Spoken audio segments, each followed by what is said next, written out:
My name is Valerie Brown. I am 28 years old and a homemaker. Not too long ago, I lost my mother to illness, and shortly after my father passed away unexpectedly from a heart attack. Being left without parents and being the only child in the family, I was faced with a huge emptiness to cope with the loneliness. I delved into work. During this difficult time, my future husband Dustin became my rock. He was there for me, supporting and comforting me when I felt the loneliness.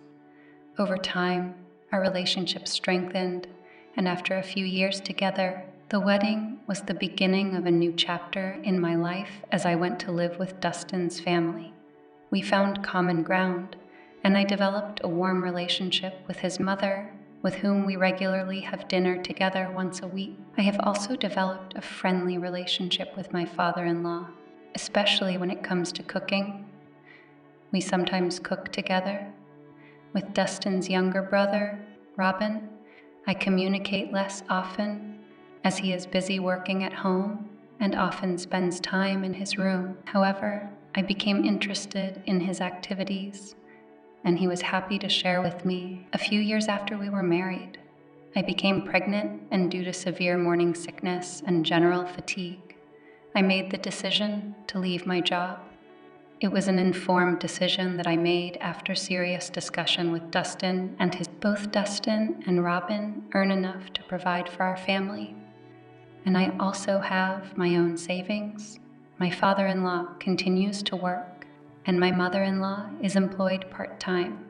So financially, we are on solid ground, and my decision to leave my job has not caused any hardship. My name is Valerie, and I am pregnant. Pregnant women may not usually work, but that doesn't mean they don't have their own worries. My husband, Dustin, recently started complaining about this. He himself suggested I quit my job when we discussed it. I don't sit back. I just help around the house and don't boss Dustin around. I've always tried to be on top of things, and I want to show Dustin that he's wrong. If he had a problem with me, he should have said so. Now he should focus on his business instead of complaining. Dustin's parents agree with me. Dustin feels lonely because he has a bad relationship with his brother Robin, who never supports Dustin. Dustin thinks he is better than me because I don't work. Robin says that Dustin doesn't listen to him and doesn't appreciate his help, which is why Robin doesn't want to be a part of our conversations. When they are alone together, Dustin gets even more irritable. I hoped that Dustin would get better with time, but in the meantime, his parents will keep an eye on how he behaves. I've always trusted Dustin, but now he started coming home late, even on weekends, and he says it's because of work, but he sometimes doesn't come home at all, and I'm starting to think he might have been cheating on me. His parents think so too. It's hard to find proof because he's always at the office, and there's no indication that he has another woman. It's hard to know what's going on inside the company. I asked one of the younger coworkers how things were going, but she said it was okay. That said, I felt so bad with morning sickness that I couldn't do anything around the house. But my father-in-law took over cooking, and my mother-in-law helped with the chores. Robin joined in, too. So everything was fine at home. Dustin woke me up one night and asked me if I was ashamed of doing nothing all day. Robin stood up for me, and a fight broke out between the brothers that almost turned into a brawl. But my parents heard the commotion and came to break it up. After they heard what happened, they reprimanded Dustin. He said they should all go do what they wanted and started to get ready to leave. I asked where he was going, but he didn't answer. I apologized for his behavior to his parents, and they in turn apologized to me. But I realized something is wrong with Dustin, and something needs to be addressed. Although I don't know where to start. On Saturday, Dustin's parents left on a pre-planned short trip of 3 days, and I waved them off.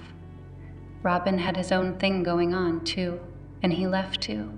So that day, it was just me and Dustin, who was still asleep. I thought I should mind my own business. So I got up even though I didn't feel very well. It was unclear what Dustin would say if he saw me just lying there resting. But luckily, my father-in-law had left a bunch of prepared food in the I did some light cleaning and laundry, trying not to overwork myself. Dustin woke up around noon, all disheveled and visibly unhappy. He immediately demanded breakfast.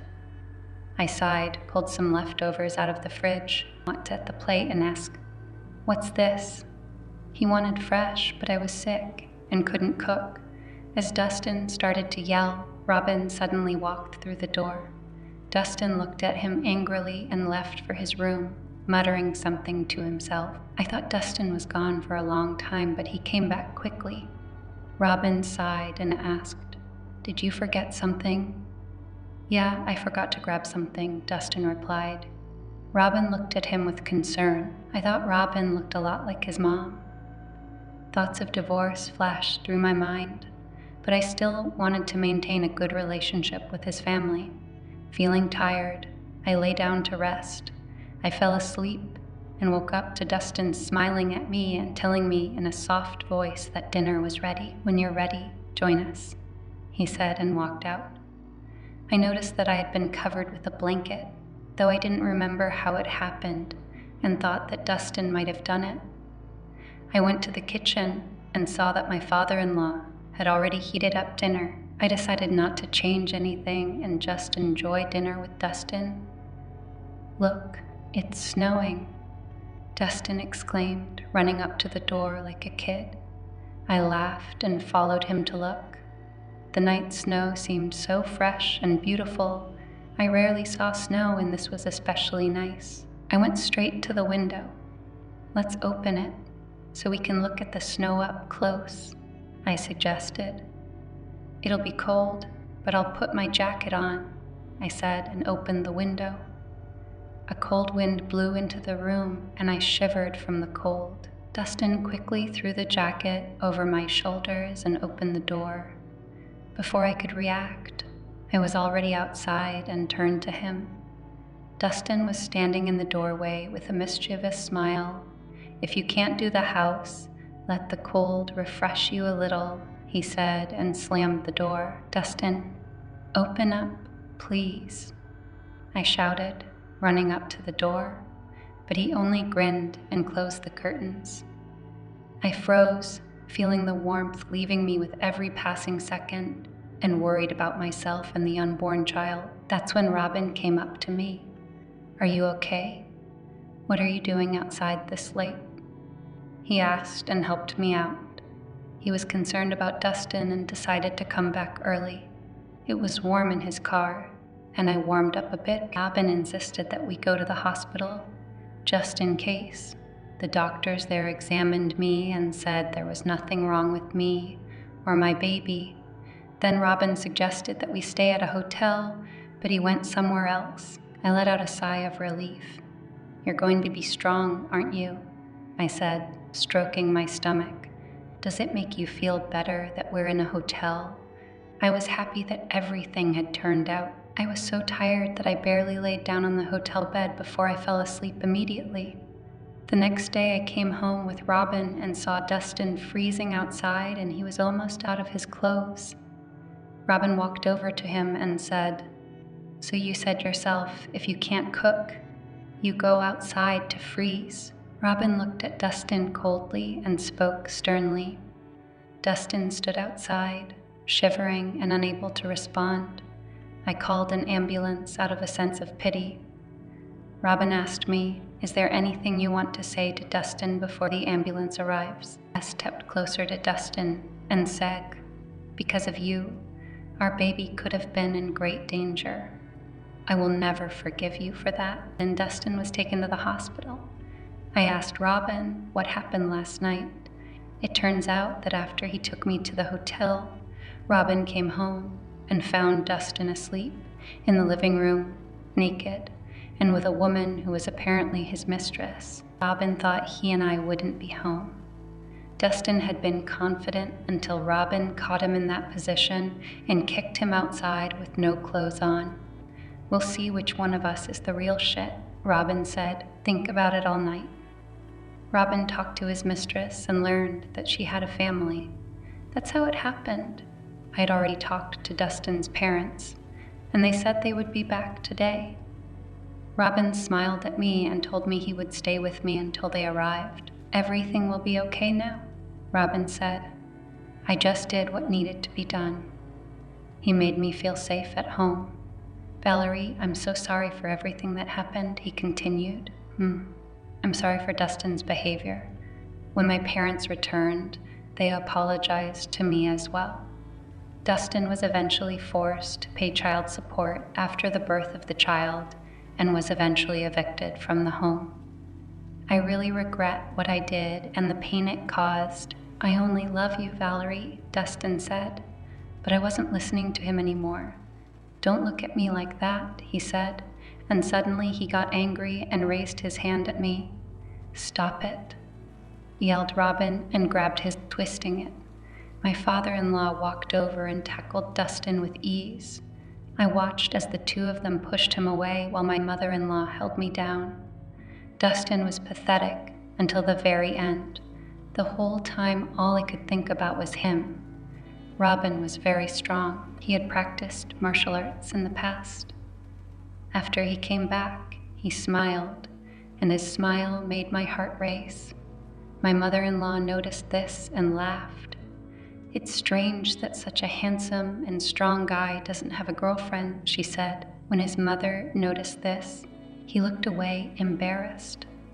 In the end, I decided to stay at my mother-in-law's house because I had no family or anyone I could turn to for help. We are all waiting together for the birth of my baby boy. Robin revealed that Dustin was having an affair with a young coworker from the office, which made her reluctant to share information. They were seeing each other in secret.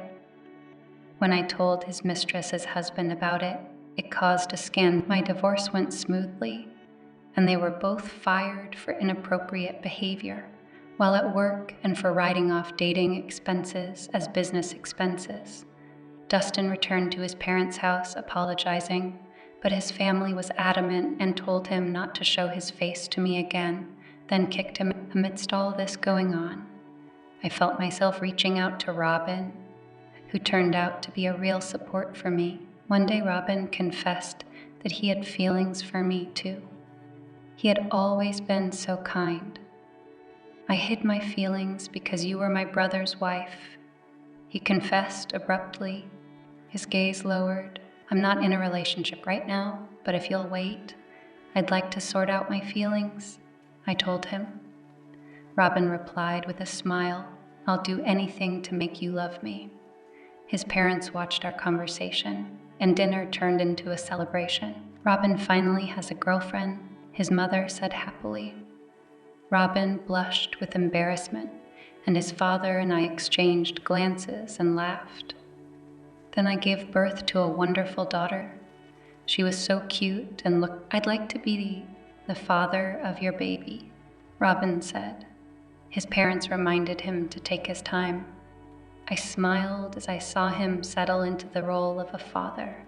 He continued to be supportive and active in raising my daughter. Everywhere I looked, there was always someone around to take care of my baby girl, allowing me to care for her without worry. When my divorce from Dustin was finalized, Robin expressed his desire to be a legal father to his daughter and asked me to marry him.